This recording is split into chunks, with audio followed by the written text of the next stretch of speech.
If we want to go to heaven, we need a total transformation. We need it as individuals and we need it as a church.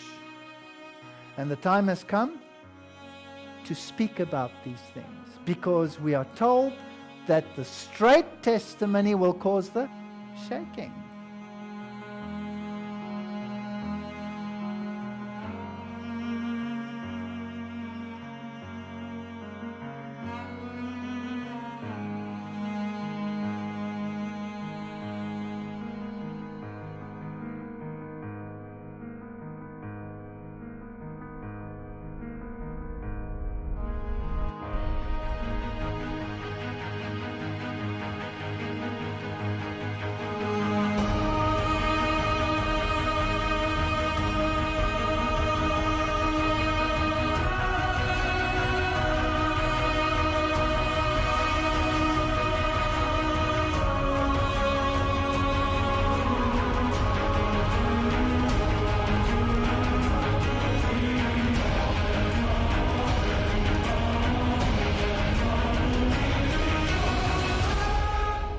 We will have to have a total transformation.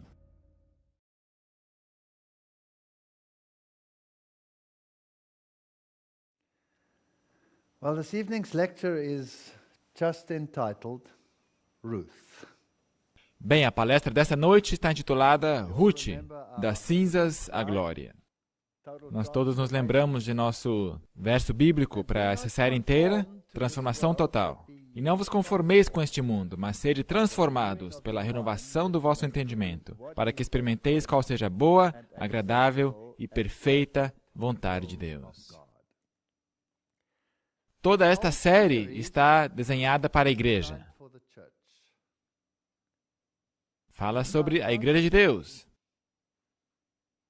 E estamos passando por todos os problemas que estão associados com a igreja. Mas não importa quais sejam as condições, esta é sua igreja. E nós temos tipologias tão bonitas na Bíblia. E nós falamos sobre várias delas. Nós tratamos de toda a tipologia dos filhos de Israel, como ela se aplica ao último chamado do povo de Deus para fora de Babilônia nos últimos dias. Mas tem bonitos exemplos na Bíblia desta igreja e desta relação. Portanto, essas tipologias somam e dão um colorido ainda maior. E nós queremos dar uma olhada nelas só para completar a imagem. Não somente considerar o êxodo dos filhos de Deus em sua totalidade, mas também acrescentar um certo toque pessoal que o Senhor pôs na sua palavra. Se nós consideramos o contexto histórico, nos termos de Moabe, onde os filhos de Israel acamparam um pouco antes de cruzar o Jordão. O contexto da história está explicitamente declarado nas palavras da abertura do livro, nos dias em que os juízes julgavam. Houve uma fome na terra, mas essa declaração de forma alguma é definida. Houve mais que uma fome na Palestina durante o tempo dos juízes. Entretanto, comparando a genealogia de Davi nos últimos versos do livro de Ruth com a genealogia de Davi no primeiro capítulo de Mateus, descobrimos que a mãe de Boaz foi Raabe.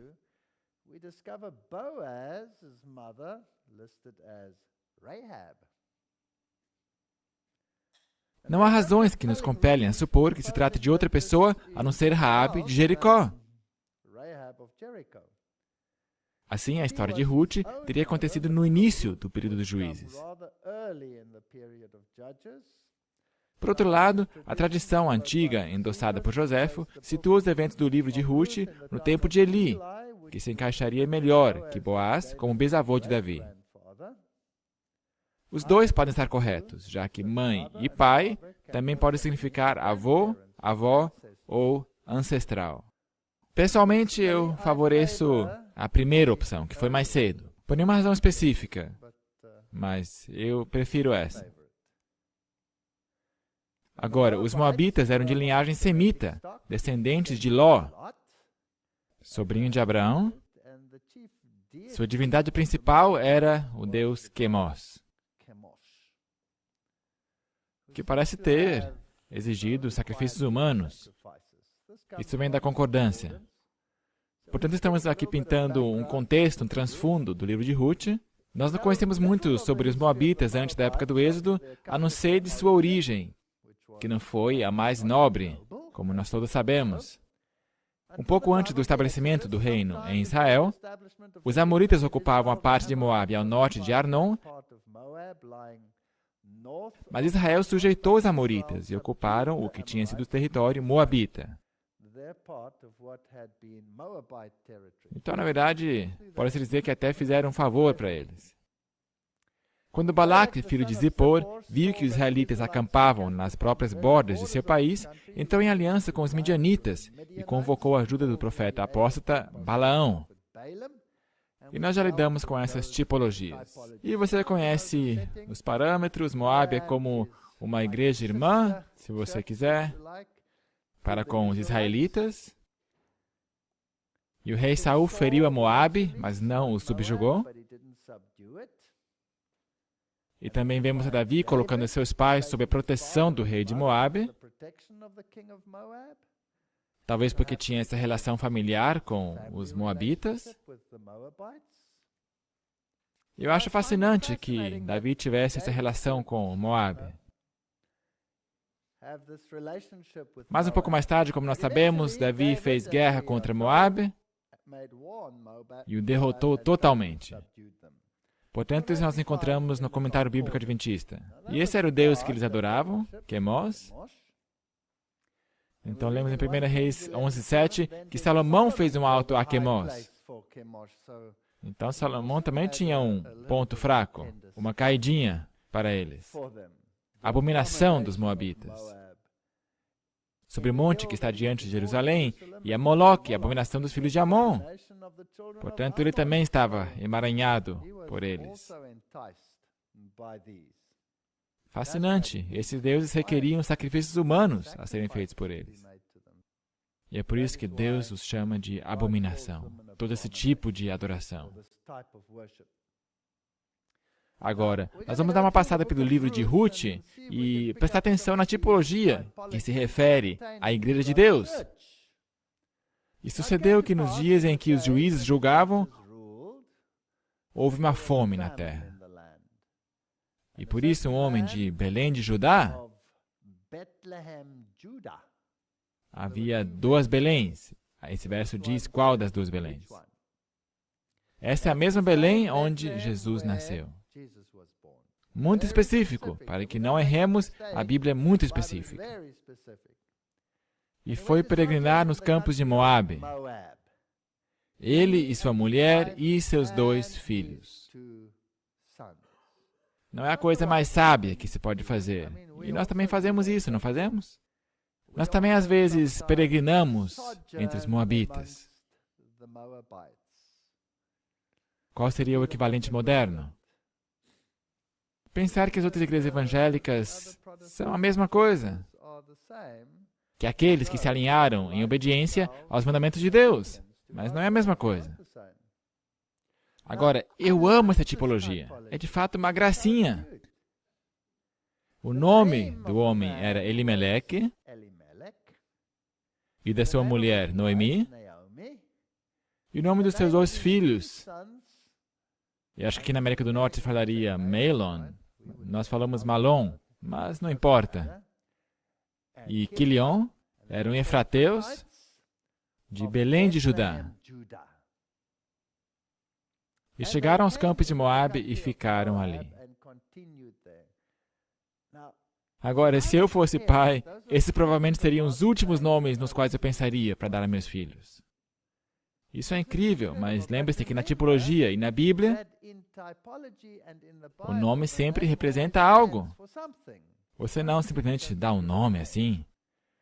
E também penso que Deus inspirou os pais ao darem certos nomes. E Deus também mudou nomes, não mudou? Elimeleque, o esposo de Noemi, morreu, e ficou ela com seus 2 filhos, os quais tomaram para si mulheres moabitas, e era o nome de uma Orfa E o nome da outra, Ruth. Então temos aqui vários nomes, e ficaram ali quase 10 anos. E Malom, ele era o esposo de Ruth, e Quilion morreram, e assim também ficaram só as mulheres. A mãe de todos perdeu seus 2 filhos e seu marido. Portanto, estavam sem descendentes. Portanto, Noemi estava em problemas. Agora vamos dar uma olhada nesses nomes. Eu gosto dos nomes. Elimeleque, este nome significa meu Deus é rei. Noemi significa meu prazer. Ruth, amiga. Bonito nome. Amiga. Ofra, esta é a irmã. Alguns acham que o nome Ofra significa teimosa. Outros sugerem que vem da palavra Efra, servo ou corça. Não seria nada mal. Malom, esse era o marido de Ruth. Há diferenças de opinião sobre o significado deste nome, assim como o de seu irmão. Um possível significado de Malom é doentio. Você chamaria seu filho de doentio? Alguns argumentam que sua morte prematura endossa essa alternativa. Quilion, possivelmente esse nome significa lamento. Fica lamentando, fica chorando. Lamentando. Portanto, aqui estavam 2 filhos doentios. Os 2 irmãos problemáticos. É possível que nenhum dos 2 meninos tinha aparência robusta no seu nascimento. Agora, eu penso que esses nomes estão aí por uma razão. E Deus escreve a sua tipologia mesmo no nome das pessoas. Portanto, Noemi é meu prazer, Ruth, amiga, Elimeleque, meu Deus é rei, mas os que morrem em Moabe são doentios e estão lamentando. Será que isso começa a esboçar alguma história? Você ficará doente, vai se lamentar e eventualmente vai morrer se você permanecer ali. Portanto, a solução é ir ao lar. Bem, isso é Wadi al-Mujib, em Moabe, onde Israel fez a travessia e Ruth e Noemi viviam. Esse é o lugar exato, e se você der uma olhada aqui, são regiões montanhosas estéreis. Bem, país interessante. Alguns dos fósseis nessa área. Isso mostra que estava submerso em água durante o dilúvio também.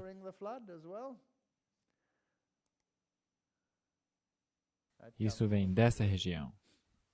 Portanto, se pode dizer que, separados de Deus, somos doentios e sujeitos à morte. Na história. Somente ao nos unirmos com Cristo, podemos encontrar vida. Os sofrimentos de Noemi a prepararam para conduzir Ruth à terra prometida. Tanto figuradamente como literalmente. Portanto, aqui está uma história tipológica com uma realidade expandida. Deus pode permitir o sofrimento para que nossos caráteres sejam preparados para o serviço e para a cidadania em seu reino. Ou, como filho pródigo, podemos acabar naquela situação entre as vagens dos porcos. E cabe a nós dizer, eu vou para a casa do meu pai. Ou ficar lamentando e finalmente morrer. Vamos continuar a história. Ruth 1, verso 6 em diante. Então se levantou ela com suas noras e voltou dos campos de Moabe, porque na terra de Moabe ouviu que o Senhor tinha visitado o seu povo, dando-lhe pão.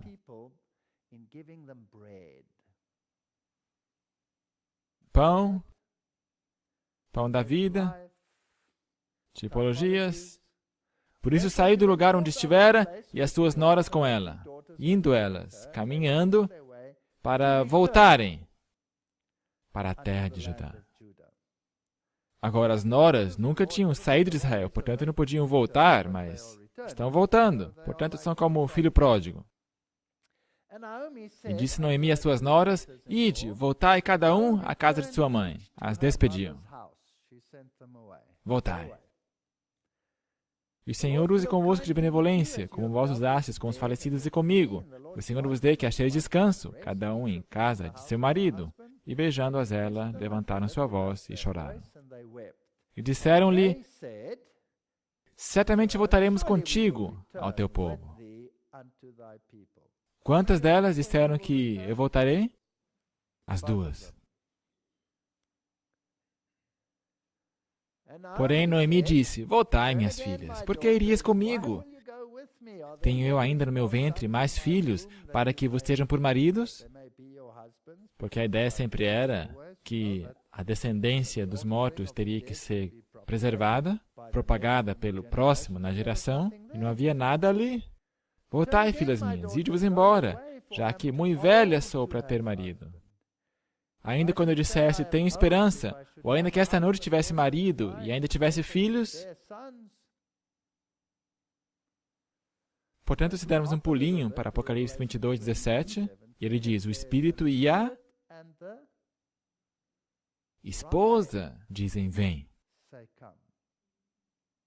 Não diz somente o Espírito diz, vem. Diz o Espírito e a esposa dizem, vem. Portanto, será que Deus trabalha por sua igreja, sim ou não? Sim. Ele não simplesmente a ignora. Ele usa a igreja para chamar pessoas. E quem ouve, diga, vem. E quem tem sede, venha. E quem quiser, tome de graça da água da vida. Aqui temos um chamado, a Igreja de Deus. Então aqui dizem parábolas de Jesus, todos os que como Raabe, a cananeia, e Rute, a moabita, se volvessem da idolatria ao culto do verdadeiro Deus, deveriam unir-se ao povo escolhido. Você não pode isolar o povo de Deus nesse plano de salvação de Cristo, porque a igreja, a noiva e o noivo são um. Não diz que os dois serão uma só carne? Quando o número de Israel aumentasse, deveriam ampliar os limites até que seu reino abarcasse o mundo. Mas eles nunca fizeram o que deveriam ter feito. Portanto, continuemos. Esperá-los-ias até que viessem a ser grandes, esses maridos que viriam de seu ventre, deter-vos-ias por eles sem tomares marido? Não, minhas filhas. Que mais amargo me é a mim do que a vós mesmas, porque a mão do Senhor se descarregou contra mim. Então levantaram a sua voz e tornaram a chorar. E Orfa beijou sua sogra, porém Rute se apegou a ela. Portanto, o Espírito diz, vá. E Rute diz, E a outra diz, tchauzinho. Tem 2 filhos. Um disse, eu vou, e não foi. E o outro disse, não, mas acabou indo. Qual dos 2 fez a vontade do pai? Portanto, Ruth aqui ainda está um pouquinho melhor, porque as 2 falaram, eu vou. Mas depois a Orfa disse, não, é demasiado duro. É muito duro, eu não vou fazer isso. Porém, Ruth se apegou a ela. Por isso disse Noemi, eis que voltou tua cunhada ao seu povo e aos seus deuses. Volta tu também após tua cunhada. Portanto, ela diz outra vez aqui, vá. Disse, porém, Ruth, não me instes para que te abandone e deixe de seguir-te. Porque aonde quer que tu fores, irei eu. E onde quer que pousares, ali pousarei. O teu povo é o meu povo. E o teu Deus é o meu Deus. Será que aqui esse negócio é um pacote, sim ou não? É um pacote. É uma jornada rumo à incerteza que não todos estão dispostos a fazer. Mas é um pacote. Se você quer um, recebe todos. Se você recebe a Deus, recebe o seu povo. Você não pode separar os dois um do outro. Agora, esse apelo, vai, será que nós encontramos em outro lugar? Você se lembra quando Jacó lutou com o anjo? E o anjo disse, vai, pode ir embora, vai-te em paz. Vai! Se ele fosse, o que teria acontecido? Ele estaria perdido. Tem que ser um desejo do coração. Portanto, você tem que reconhecer com todo o teu ser que se você não se aferrar a este anjo, você estará perdido. Não pode ser algo que você simplesmente tira de seu bolso. Agora, uma irmã diz, estou fora, é muito duro. Mas a outra disse, eu não te deixarei ir se não me abençoares. Portanto, ela diz, aonde você for, eu irei. Aonde tu viveres, eu viverei. O teu povo será o meu povo e o teu Deus será o meu Deus. E aonde você morrer, agora está ficando interessante. Eu morrerei. Será que ele tinha alguma intenção de fugir de Israel de novo, talvez quando a sua sogra já tivesse morrido, ou qualquer coisa? Isso é antes de ela ter qualquer afiliação. Ela tomou uma decisão. Este povo seria o seu povo. E ali serei sepultado. Eu não vou mais abandonar esse povo. É isso. Esta é a minha decisão. E quando se refere à relação com o povo de Deus, esta é a nossa decisão. Esta é a decisão. Faça-me assim o Senhor e outro tanto, se outra coisa que não seja a morte me separe de ti. Gênesis 32, 26, e disse-me, deixe ir, porque já a alva subiu. Porém ele disse, não te deixarei, se não me abençoares.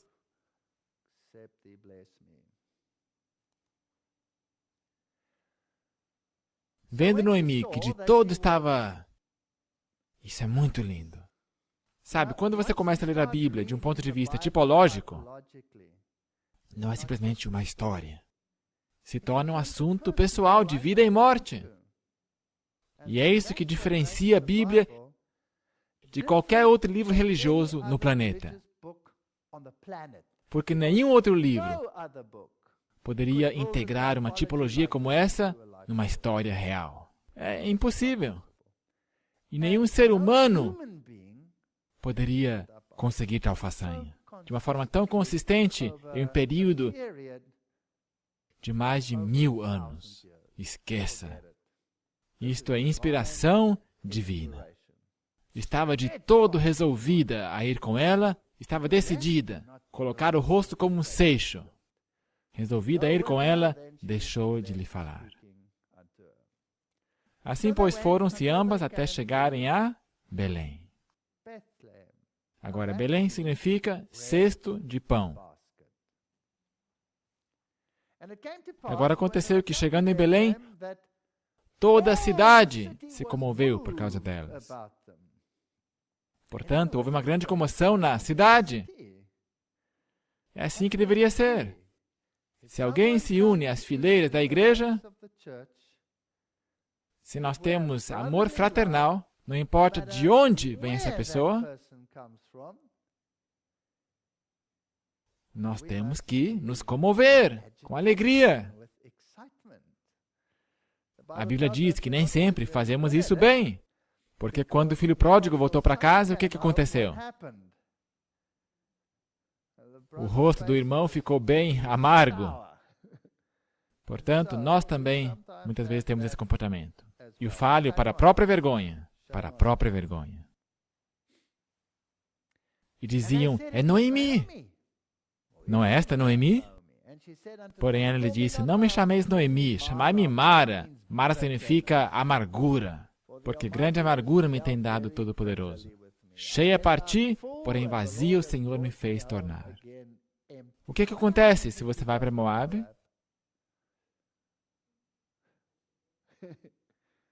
Você fica vazio. você não se enche, você fica vazio. Eventualmente não sobra nada, a não ser vazio. Por que, pois, me chamareis Noemi? O Senhor testifica contra mim e o Todo-Poderoso me tem feito mal. Assim Noemi voltou, e com ela Ruth, a Moabita, sua nora, que veio dos campos de Moabe. Portanto, há uma saída, e chegaram a Belém no princípio da colheita de cevada. Aqui nós temos uma colheita, e uma colheita é um tipo, é um modelo da colheita do povo de Deus. E a colheita da cevada é particularmente interessante, porque quando se trata da oferta movida, o feixe que era movido era um feixe de cevada. E era um tipo das primícias da ressurreição com Jesus Cristo.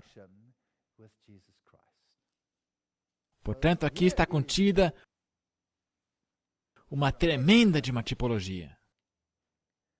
E Noemi tinha um parente de seu marido, alguém que é da parentela, um homem valente e poderoso. Será que isto toca um sino tipológico na sua mente? Não é qualquer pessoa.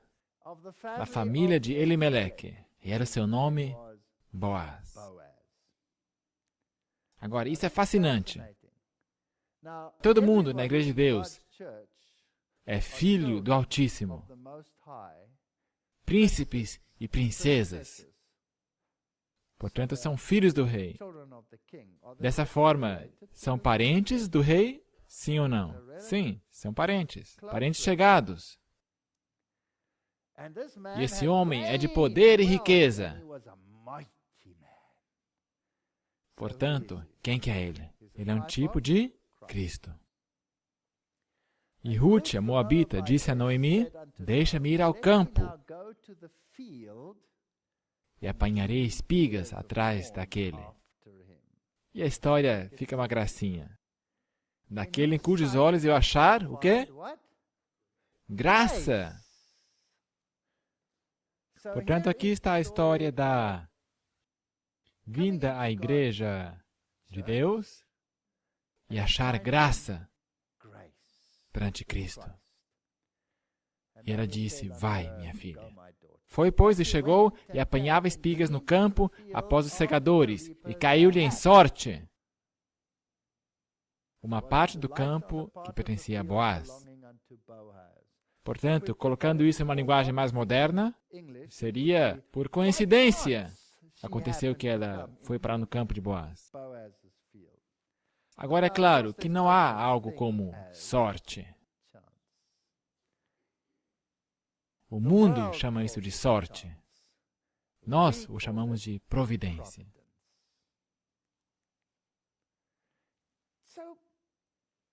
Portanto, caiu-lhe em sorte, por acaso, por providência. Ela foi colher no campo de Boaz, que era da família de Elimeleque.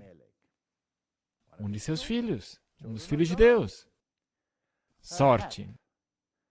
Um acaso em causas secundárias, mas ordenado pela providência de Deus. Deus sabiamente controla os pequenos acontecimentos, mesmo os que parecem casuais. Muitos grandes empreendimentos começaram com uma simples ocorrência, fortuita para o homem, mas planejada por Deus. Eu achei que isso foi bem formulado. Portanto, agora a história se desdobra, e Boaz veio de Belém. E eu acho que realmente eles martelam bem nesse prego, para que não esqueçamos. Ele veio de Belém, o cesto de pão. Estamos lidando com uma colheita aqui. E a colheita tem que ver com a colheita de almas. E disse aos segadores, o Senhor esteja convosco. E disseram-lhe eles, o Senhor te abençoe. Portanto, havia esta relação cortês entre o dono da terra e os seus trabalhadores. Não havia domínio autoritário sobre eles. Você já reparou? Depois disse Boaz a seu moço, que estava posto sobre os segadores, de quem é esta moça?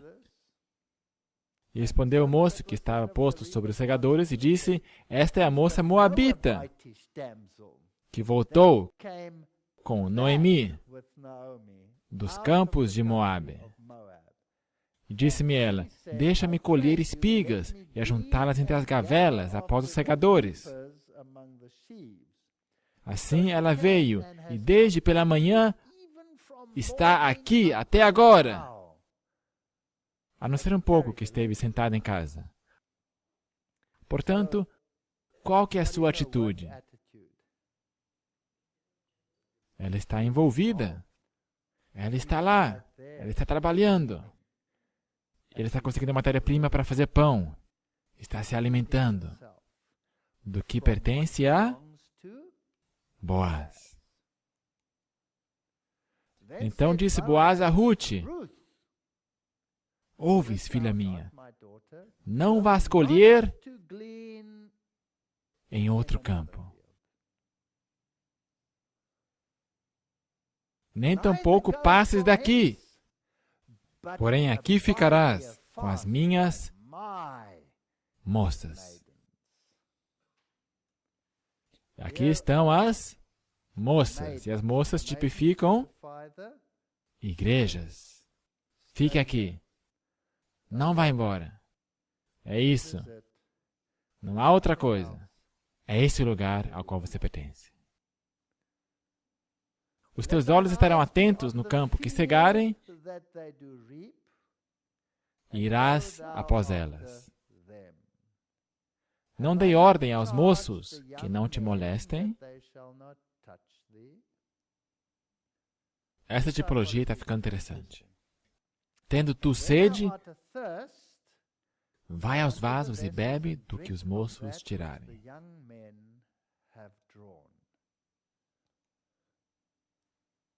Portanto, aqui está ela, com Boaz. Aqui está uma imagem talhada em madeira. Então ela caiu sobre o seu rosto e se inclinou até o chão. E lhe disse, porque eu achei graça aos teus olhos. Isso aí somos nós. Cada um de nós se inclina e pergunta, por que eu achei graça aos teus olhos? Ela não tinha nada, era uma moabita. O seu Deus era Quemos. A sua irmã voltou aos seus deuses e a sua família. Mas ela disse, o teu Deus será o meu Deus. E aqui está ela. Para que faças caso de mim, sendo eu uma estrangeira. Nós todos somos estrangeiros quando viemos a essa igreja. E respondeu Boaz e disse-lhe, e agora podemos ver uma outra tipologia. Bem se me contou quanto fizeste à tua sogra depois da morte do teu marido. Deus está completamente informado do que nós fazemos. Ele nos conhece por dentro e por fora.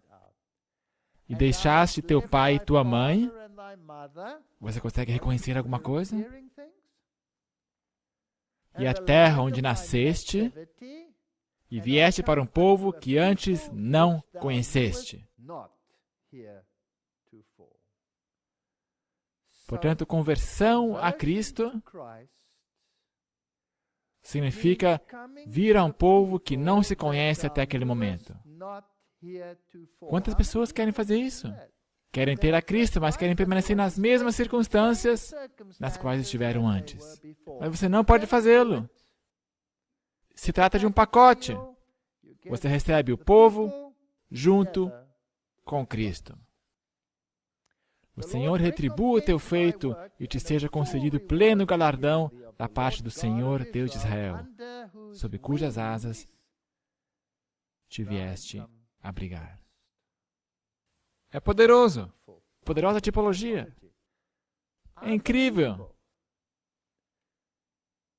Se nós damos uma olhada no Evangelho de Marcos, capítulo 10, E Jesus respondendo disse, em verdade vos digo que ninguém há que tenha deixado casa, ou irmãos, ou irmãs, ou pai, ou mãe, ou mulher, ou filhos, ou campos, por amor de mim e do Evangelho, que não receba 100 vezes tanto, já neste tempo, em casas, irmãos, irmãs. Portanto, se você os abandonou, quem são esses que você está conseguindo agora? Não são os mesmos? Você está conseguindo uma outra família. Essa é a família de Deus. E mães, e filhos, e campos, com perseguições. Eu gosto de Deus, porque Ele é tão honesto. Ele não diz, vem para mim que vai ser uma vida fácil. Não. Esse é um caminho espinhoso. Se você fizer essa mudança, você será perseguido. E no século futuro, a vida eterna. Ok? Então ela disse, achei graça em teus olhos, Senhor meu, pois tu me consolaste. Portanto, nesta situação estressante de ir a um povo totalmente diferente, aonde encontraremos conforto? Com Cristo. É o teu único conforto. Porque no princípio, até que você firme pé e tudo isso, só haverá lágrimas. Aqui está o teu conforto. E você tem que se apegar a Ele e dizer-lhe, eu não te deixarei ir, porque isso é tudo que você tem. E falaste amigavelmente à tua serva. Isso nos diz algo sobre Jesus. Não sendo eu ainda como uma das tuas criadas. Portanto, eu não sou uma delas ainda. Eu tenho que me firmar nesta igreja. Eu saí dessa situação, saí do mundo, do espiritismo, saí das drogas, saí, seja lá do que for, de Babilônia. E eu vim à igreja. E eu simplesmente não passei por essa experiência ainda.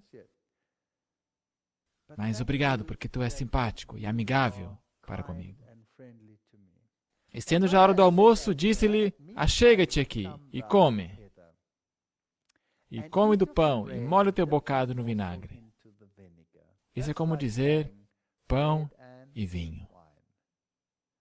Corpo e o sangue de Cristo. Vem e internalize a verdade para que você possa crescer. Vem e coma do maná celestial para que você possa entender. E ele se assentou ao lado dos segadores. E ela lhe deu do trigo tostado, e ela comeu e se fartou. Quem que vai te alimentar nas circunstâncias nas quais você se encontrará numa nova igreja? Às vezes você vai parar numa igreja onde parece que não há ninguém que se importa. E mesmo assim, você deve continuar ali. E a tua única nutrição virá do Boaz antitípico. Levantando-se ela a colher, Boaz deu ordem a seus moços, dizendo, até entre as gavelas, deixai-a colher. E não a censureis. Isso é uma gracinha. Portanto, quando você estiver colhendo, deixe cair um pouquinho, de propósito. Deixe cair lá para ela. Bem, esses são os moços.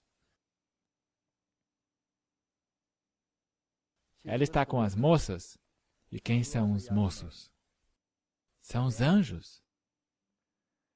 E os anjos vão deixar cair pedaços de maná celestial para você, ao você trabalhar na seara do Senhor. Eles vão manter um olhar vigilante sobre ti. E ocasionalmente você vai colher mais do que você esperava. E você vai dizer, uau, isso agora é sorte. Não, mas não é sorte. Deus cuidará daqueles que levam sua religião a sério.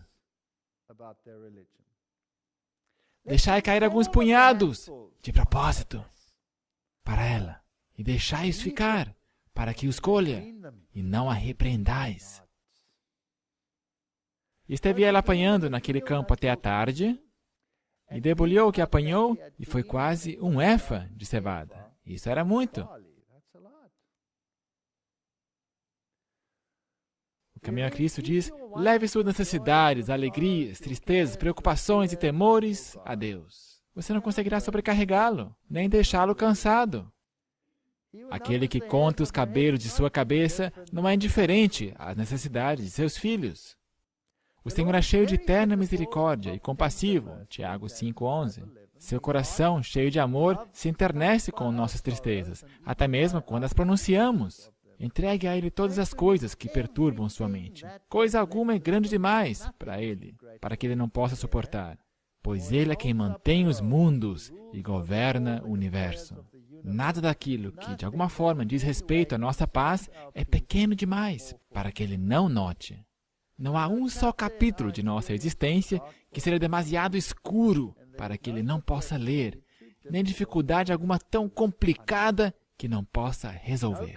Nenhuma calamidade poderá sobrevir ao mais humilde de seus filhos, ansiedade alguma que lhe perturbe a alma, nenhuma alegria que possa ter, nenhuma oração sincera que lhe escape dos lábios, sem que seja observada pelo Pai Celestial, ou sem que lhe desperte imediato interesse. O Senhor sara os de coração quebrantado e lhe pensa as feridas. Sabe, Ele poderia ter chegado para ela e ter dito, eu ouvi dizer que você teve muitos problemas. Vem cá, deixa-me colocar você sobre seus pés. Ele não trabalha assim. Como é que ele trabalha?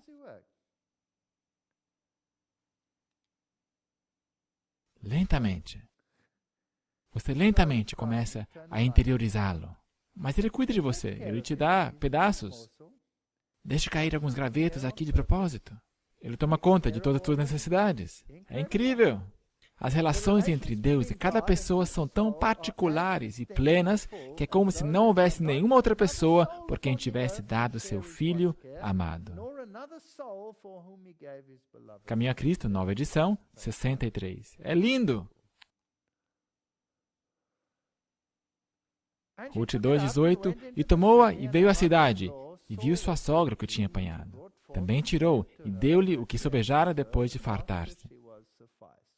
Portanto, ela não conservou isso para si mesma.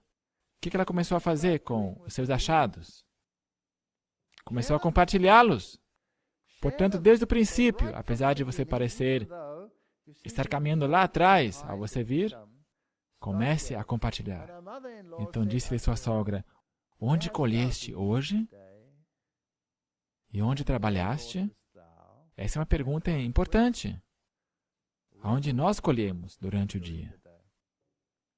De onde nós pegamos a nossa inspiração durante o dia? Bendito seja aquele que te recolheu. E relatou à sua sogra com quem tinha trabalhado e disse, o nome do homem com quem hoje trabalhei é Boaz. Esse nome é fascinante, nós vamos falar sobre isso um pouquinho mais tarde. Então Noemi disse à sua nora, bendito seja ele do Senhor, que ainda não tem deixado a sua beneficência nem para com os vivos, nem para com os mortos. E disse-lhe mais Noemi, esse homem é nosso parente chegado, um dentre os nossos remidores. Parente próximo. É um parente com muita proximidade. Um parente chegado. E disse Ruth, a Moabita. Agora repare só o que ela disse. Também ainda me disse, com os moços que tenho te ajuntarás, até que acabem toda a cega. Por quanto tempo? Até o fim. Você não abandone esta igreja. Nós estamos falando sobre a tipologia da igreja. Você não abandone até que a cega termine, quer seja pelo motivo que você vai dormir ou porque o Senhor vem nas nuvens dos céus. Aí você vai permanecer. Aqui tem uma nota. Ela conta que gentileza Boaz lhe demonstrou, mas não como a tinha elogiado. Portanto, a humildade nos ensina não somente não nos elogiarmos a nós mesmos, mas também a não ansiar repetir os elogios que outros nos fizerem. Essa é uma lição importante. Nós a teremos que aprender. Nós nos orgulhamos muito dos elogios dos homens. Muito bem, portanto, aqui está essa relação, e essa será uma relação a longo prazo, até terminar a colheita de almas. Verso 22, disse Noemi à sua nora, melhor é, filha minha, que saias com as suas moças, para que noutro campo não te encontrem. Quantas vezes nós lemos isso até agora? Será que Deus quer enfatizar alguma coisa aqui? Se você tomou essa decisão, aonde que você vai permanecer? Você vai permanecer aqui, permanecer na igreja. Não temos nada que ver com as igrejas irmãs das quais saímos. Os moabitas, todos eles. Não temos nada que ver com eles. Os edomitas, os midianitas, seja lá qual for o nome, mantenha distância.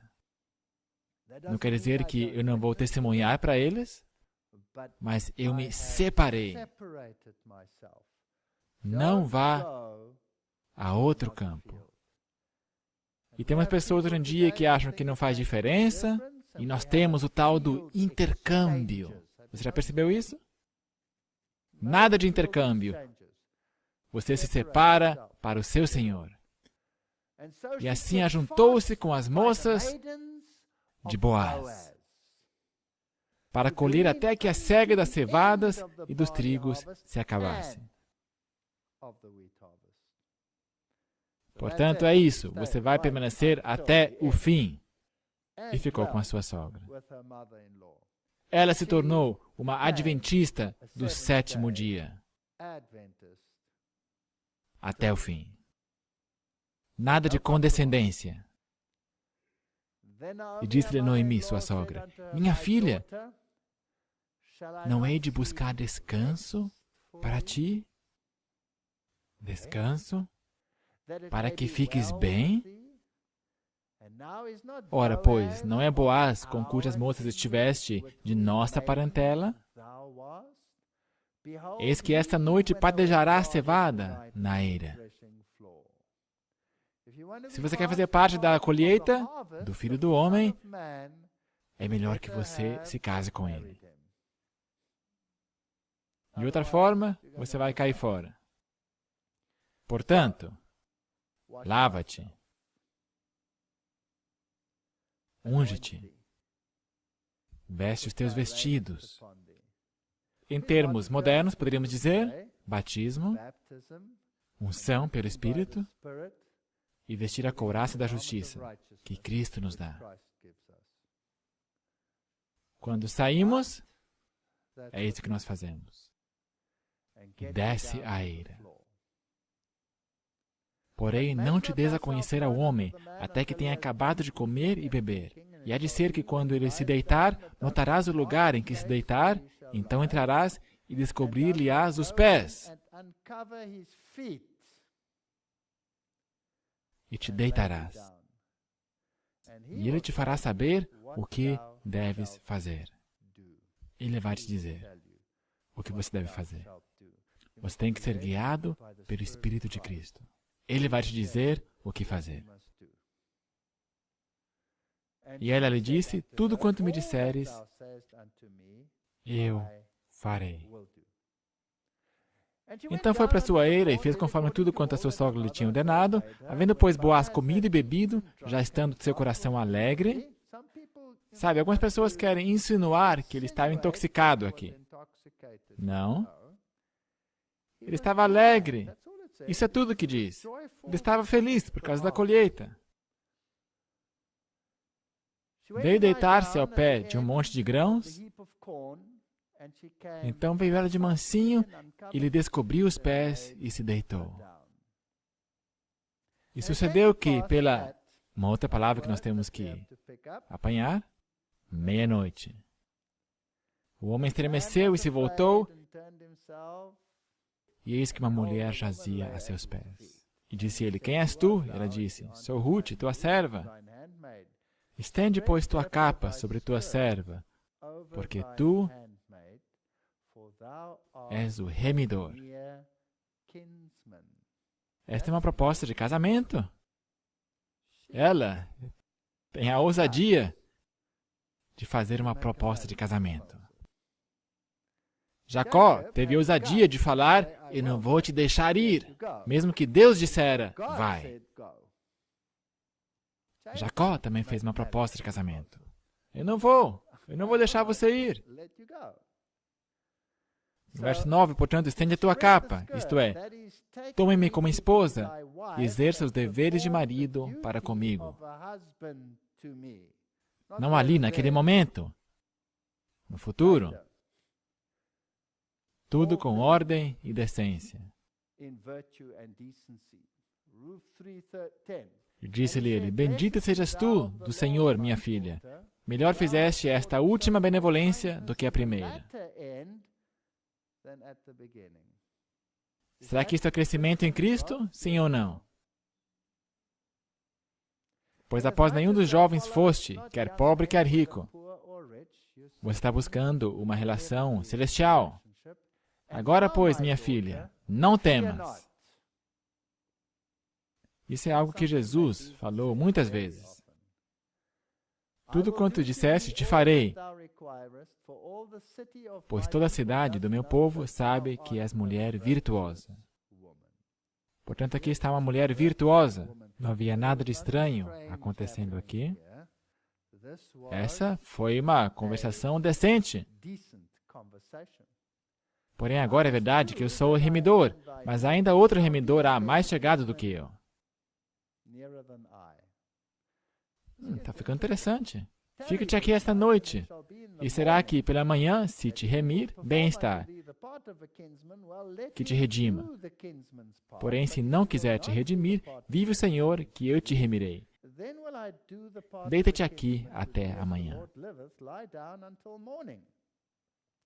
Portanto, nós temos que ir negociar com alguém que, pela genealogia, é um parente mais próximo. Será que é alguém a quem nós pertencemos antes de virmos a Cristo?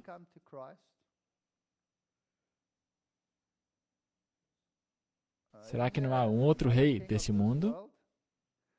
E esta relação terá que ser rompida para que possamos entrar em outra relação? Ficou-se, pois, deitada a seus pés até pela manhã, e levantou-se antes que pudesse um conhecer o outro, porquanto disse, não se saiba que alguma mulher veio à eira.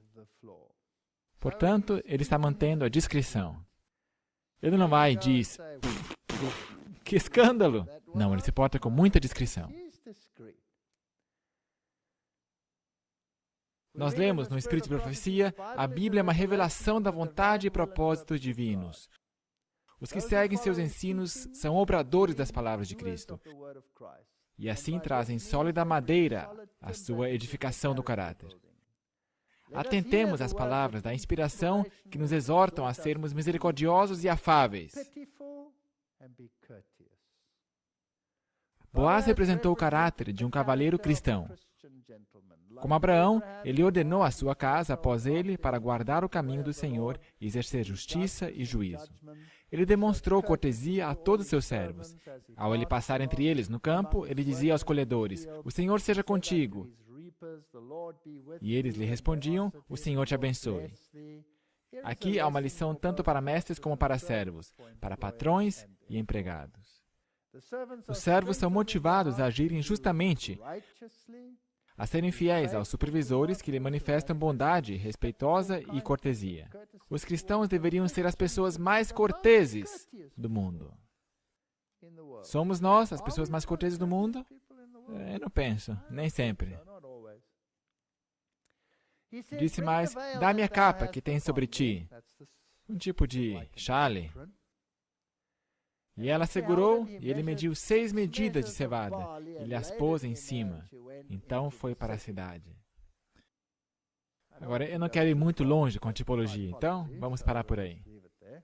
E foi a sua sogra que lhe disse: é você, minha filha? Uma nota aqui embaixo: é você? Não que duvidasse de ser sua filha, mas em admiração, como se dizendo: é de fato você, minha filha. Não acredito, como é que você chegou tão cedo? É você mesmo, eu mal posso crer. Como pode te encontrar dessa forma? O que aconteceu? Me conte. Admiração, alegria. E ela lhe contou tudo quanto aquele homem lhe fizera. Existia outra mulher que fez a mesma coisa? Será que houve outra mulher junto a um poço que foi e disse às pessoas que ele me disse tudo o que eu fazia? E disse mais: estas 6 medidas de cevada me deu, porque me disse: não vás a tua sogra vazia. Então disse ela: espera, minha filha, até que saibas como irá o caso. Porque aquele homem não descansará até que conclua hoje este negócio. Jesus não deixa nada por fazer. Ele vai agir em prol de seus filhos. Uma bela ilustração das relações de Cristo para com seu povo encontra-se nas leis dadas a Israel. Quando, em virtude da pobreza, um hebreu se via forçado a abrir mão de seu patrimônio e a vender-se como escravo, o dever de resgatá-lo a eles, a sua herança, recaía no parente mais chegado. Aqui você tem a história de redenção. Portanto, o dever de resgatar a nós e a nossa descendência do pecado recai sobre aquele que nos é parente chegado. Foi para nos resgatar que ele se tornou nosso parente mais chegado. Mais achegado que o pai, mãe, irmão, amigo ou noivo é o Senhor nosso Salvador. Não temas, diz ele. Você consegue ver a imagem? Quantas pessoas vêm a esta igreja e dizem: eu não encontrei o amor que eu esperava, eu estou indo embora. Será que não estão buscando o amor no lugar errado? Eu não vim a esta igreja por causa das pessoas. Eu vim a esta igreja por causa da verdade. E se esta igreja tem verdade, então o Rei da Verdade também tem que estar aqui. E a minha relação com Ele que me fixa no seu campo. E não necessariamente a minha relação com os outros. Bom seria ter uma relação amigável com os outros, mas a relação primária é com Ele. Não temas, diz Ele, porque eu te remi, chamei-te pelo teu nome, tu és meu. Desde que tu te fizeste digno de honra diante de meus olhos e glorioso, eu te amei e entregarei os homens por ti e os povos pela tua vida.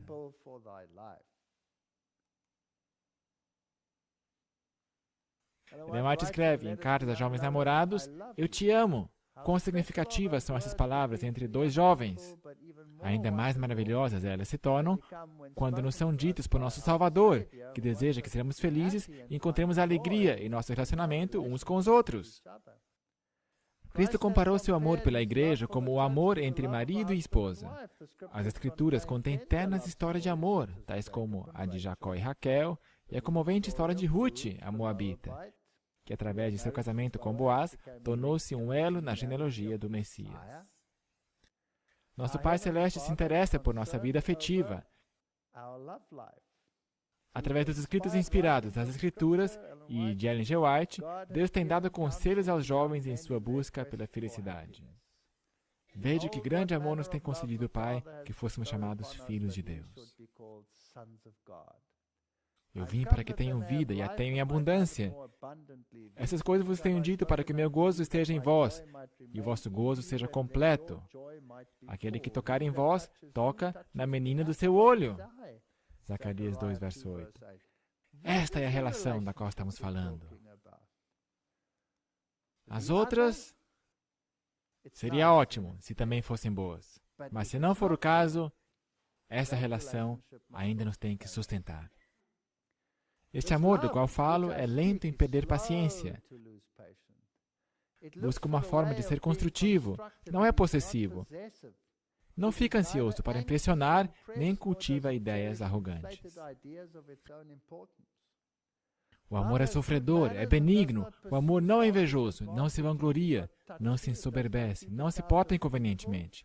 Não procura seus próprios interesses, não se irrita, não suspeita mal, não se regozija com a injustiça, mas se alegra com a verdade. O amor tudo sofre, tudo crê. O amor tudo espera, tudo suporta. O amor jamais acaba.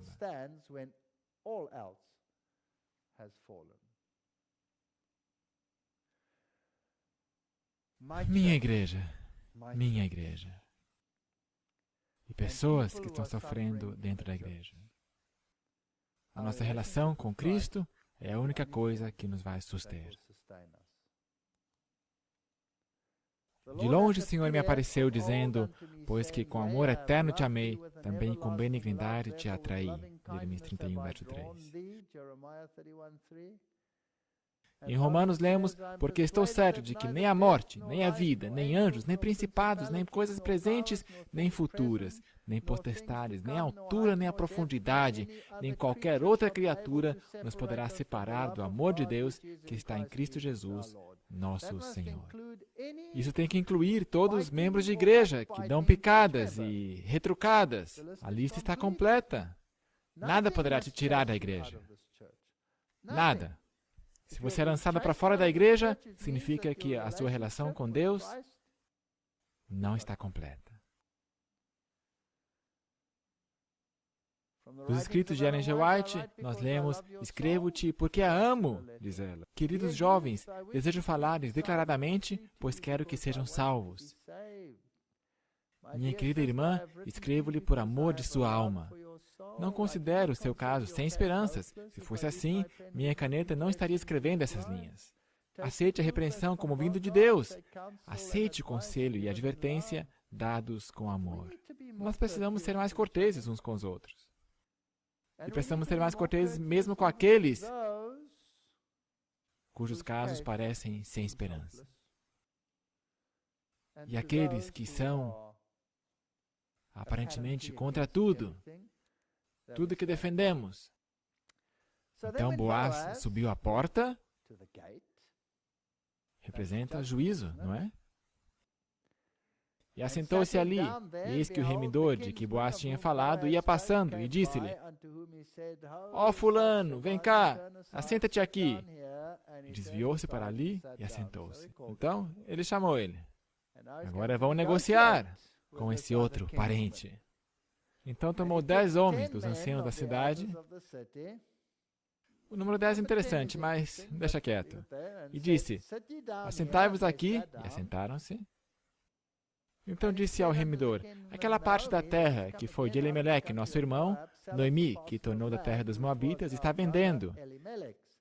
E eu resolvi informar-te disso e dizer-te, compra diante dos habitantes e diante dos anciãos do meu povo. Se a hás de redimir, redime-a. E se não houver de redimir, declara-mo, para que o saiba, pois outro não há senão tu que a redima, e eu depois de ti. Então disse ele, eu a redimirei. Claro, eu vou pegar essa terra. Oba, mais um pedaço de terra. Então Boaz lhe diz, a terra é a boa notícia, aqui vem as más notícias. No dia em que comprares a terra da mão de Noemi, também a comprarás da mão de Ruth, a Moabita. Aqui está esse pacote. Mulher do falecido. Ups, quer dizer que o que você vai receber não vai ser teu, mas herança do falecido. Para suscitar o nome do falecido sobre a sua herança. Então nós vemos a força do egoísmo. Ele disse ao remidor, para mim não a poderei redimir, para que não prejudique a minha herança. Toma para ti o meu direito de remissão, porque eu não a poderei redimir. Eu não vou abandonar nenhum tio do meu egoísmo. Você a redime. Havia, pois, já desde muito tempo este costume em Israel, quanto à remissão e permuta, para confirmar todo o negócio. O homem descalçava o sapato e o dava ao seu próximo. E isto era por testemunho em Israel. Disse, pois, o remidor a Boaz: toma para ti. E descalçou o sapato. Então o negócio estava fechado. Portanto, o caso estava encerrado. Então Boaz disse aos anciãos e a todo o povo: sois hoje testemunhas de que tomei tudo quanto foi de Elimeleque, e tudo que era de Quilion, e de Malom e da mão de Noemi. Ele leva todo o pacote. Não há nada que fica de lado. Eu não posso reter nada. É tudo ou nada. O que renuncia seu dever em favor de outro, tirava seu próprio calçado e lhe dava. Isto era simbólico e uma cerimônia significativa e conveniente. Com isso, como que se dizia, tome o meu calçado, onde eu costumava ir, e pise no meu campo, e com este calçado entre nele. Ou seja, vestir o calçado do outro e tomar suas posses. Isto era um testemunho e admitido como evidência suficiente em todos os casos desta natureza. Portanto, agora temos um outro dono. E de que também tomam por mulher a Ruth, a Moabita, que foi por mulher de Malom. Ela era mulher do doentio. Tinha um marido doentio. E agora ela consegue um outro marido. Não é uma gracinha isso? Ela tinha um marido doentio. Seu nome era doença, enfermidade. A comprei para ser a minha esposa. Uma transferência de dono. Para suscitar o nome do falecido sobre sua herança, para que o nome do falecido não seja desarraigado entre seus irmãos. Nele há vida original. E ele o pode dar, para que o nome do morto não seja desarraigado. Se você está casado com a doença, você vai morrer. E você vai desfalecer e lamentar se estiver casado com outro. Disso sois hoje testemunhas. Na verdade, vos digo que quem ouve a minha palavra e crê naquele que me enviou, tem a vida eterna, e não entrará em condenação, mas passou da morte para a vida. Portanto, nós temos o juízo, nós temos a vida, nós temos os mortos aplicados nos princípios de Cristo. Daniel 7:22, até que veio o ancião de dias e fez justiça aos santos do Altíssimo, e chegou o tempo em que os santos possuíram o reino. Não serão desarraigados. Não sabeis vós que os santos hão de julgar o mundo? Não é interessante isto? Para que o nome do morto não seja desarraigado de entre seus irmãos e da porta do seu lugar. Eles vão, na verdade, ser juízes também.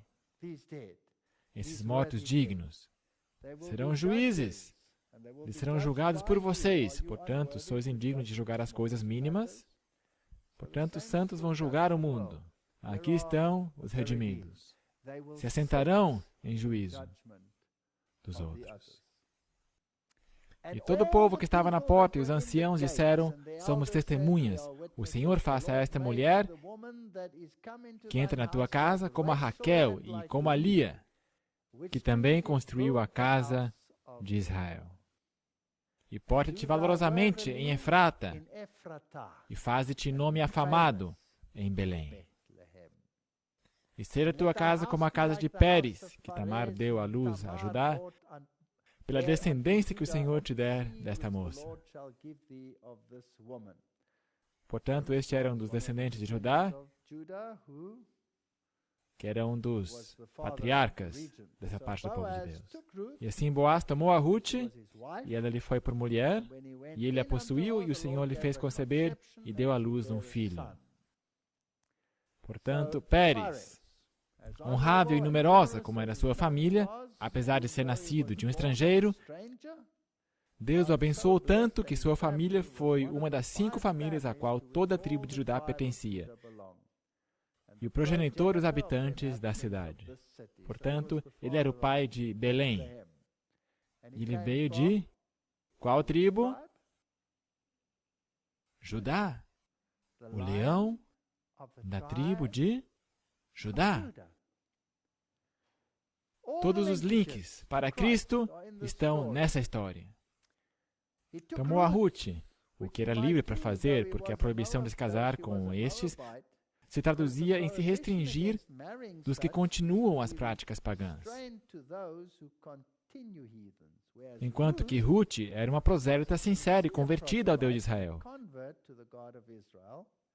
Assim, os que renunciam tudo por Cristo encontrarão mais que tudo com Ele. Portanto, era legal para ele se casar com ela, apesar de que, via de regra, um israelita não podia se casar com uma estrangeira. Então as mulheres disseram a Noemi: Bendito seja o Senhor, que não deixou hoje de te dar remidor, e seja o seu nome afamado em Israel. E ele te será por restaurador da alma, e nutrirá a tua velhice. O Senhor cuida de seus filhos, pois tua nora, que te ama, o deu à luz, e ela te é melhor do que 7 filhos. Portanto, aqui nasceu esta criança, e Noemi tomou o filho e o pôs no seu colo, e foi sua ama. E as vizinhas lhe deram o nome, dizendo: A Noemi nasceu um filho. E deram-lhe o nome de Obed. Este é o pai de Jessé, pai de Davi. Obed significa servidor. Servidor. Ele construiu 2 pilares de 35 cúbitos perante a sua casa, explicando como Salomão construiu o templo. Vem do Espírito de Profecia, Review and Herald. E o capitel que estava no topo de cada uma delas tinha 5 cúbitos e fez correntes, como no oráculo, e as pôs no topo dos pilares. E fez 100 romãs e as pôs nas cadeias. E ele erigiu os pilares perante o templo, um à direita e outro à esquerda. E chamou o nome do da direita Jaquim e o nome do da esquerda Boaz. Os pilares do templo, um deles recebe o nome de Boaz. Romãs tem sementes vermelhas dentro delas. As sementes estão cobertas de vermelho. E no topo há uma coroa. E a forma da coroa da romã, na parte superior, foi um modelo, como que um molde para a coroa de Salomão, que é um tipo do rei que reinará sobre Israel. Obed, servente. Jessé, destaque. Davi, amante. Aqui você tem a tipologia inteira de Cristo e de sua noiva. Agora, não é fascinante que a mãe de Boaz foi quem? Se você se lembra? Raabe. Ela foi uma prostituta. A esposa de Boaz foi uma moabita. Portanto, vamos resumir. Boaz e Ruth. Esta aqui é a conquista de Jericó. Tem uma imagem disso. Nem Boaz nem Ruth tinham o melhor dos transfundos. Você concordaria com isso? No que toca à sua linhagem, a mãe de Boaz era Raabe, uma prostituta, mas ajudou a Israel na conquista de Jericó. Bem, ela provavelmente se casou com um dos 2 espias, que veio assessorar as defesas da cidade e assim foi levada a uma posição de honra. Ruth era moabita e, portanto, posteridade de uma união indecente entre Ló e uma de suas filhas. Agora imaginem só esta linhagem sendo a linhagem de Cristo, com essas duas mulheres, e além disso, vinham de um transfundo idólatra. Mas apesar de seu transfundo, estas duas mulheres estão na linhagem de Jesus. E isto tem que tipificar a totalidade da redenção. Não importa de onde você vem, quando você toma esta decisão, o teu Deus será o meu Deus, e o teu povo será o meu povo, você entra nesta relação matrimonial com Cristo.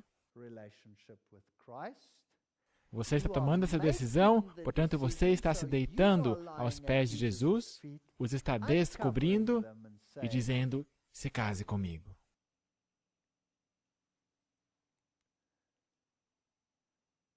Ruth escolheu seguir o Deus de Israel e seguiu a Noemi.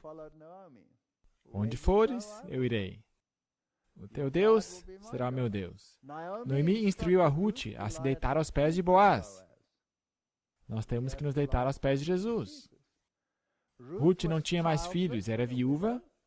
Boaz lhe era parente chegado, que literalmente significa remidor. Que a podia remir e suscitar-lhe descendência caso se casasse com ela.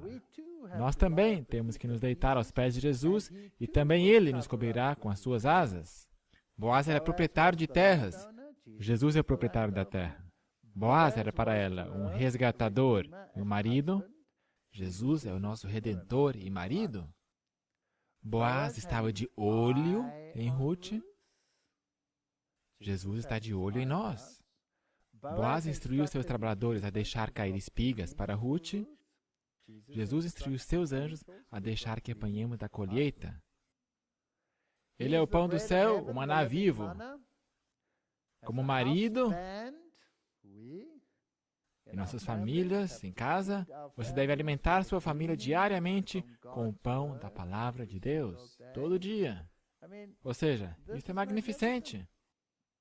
Mateus 4,4, ele, porém, respondendo, disse, está escrito, nem só de pão viverá o homem, mas de toda palavra que sai da boca de Deus. Boaz teve que comprar de volta a herança de Ruth, e para isto pagou o dinheiro da redenção. Assim, Cristo, nosso Redentor, faz a mesma coisa. Não importa o transfundo, não importa nossas fraquezas, não importa de onde viemos, somos preciosos à sua vista, mas nós não devemos ir nos transviar a outro campo. Devemos estar separados. O Sr. White diz, às vezes pode parecer que o Senhor esqueceu os perigos de sua igreja e os danos causados a ela por aqueles que seguem princípios que ele não pode endossar. Nós temos problemas na igreja. Mas Deus não se esqueceu. Nada neste mundo é tão querido a Deus como sua igreja. Ele nota todas as ações dos membros. Não é de sua vontade que as políticas mundanas corrompam seu histórico de representante do céu. Nada ofende tanto o coração de Cristo como o dano causado àqueles pelos quais ele morreu para salvar. Seu coração de amor é ferido quando o coxo é afastado do caminho pelas tortuosas veredas feitas pelos outros. Deus não permite que seu povo seja vencido pelas tentações de Satanás. Ele vai castigar aqueles que o representam mal, mas ele será piedoso a todos os que sinceramente se arrependem. Cristo ama sua igreja. Ele dará toda a ajuda necessária àqueles que o invocam, pedindo forças para o desenvolvimento de um caráter à semelhança de Cristo. Esta é a sua igreja. Nós a temos que engolir como parte do pacote. Atos 12:46, e perseverando unânimes todos os dias no templo, partindo o pão em casa, comiam juntos com alegria e singeleza de coração, louvando a Deus e caindo na graça de todo o povo. E todos os dias acrescentava o Senhor à igreja os que se haviam de salvar. Portanto, aqui na tipologia do livro de Ruth, nós temos essa tipologia de Cristo e nós como indivíduos, e Cristo e nós de forma corporativa. E as relações que temos que ter uns com os outros estão todas aí, na tipologia. E eu temo que nisto nós falhamos desastrosamente. Portanto, Deus quer que tenhamos uma transformação total. Uma renovação da mente, para que possamos reconhecer qual que é a boa, agradável e perfeita vontade de Deus. Que o Senhor nos ajude a amá-lo mais e amar mais a sua igreja. Amém.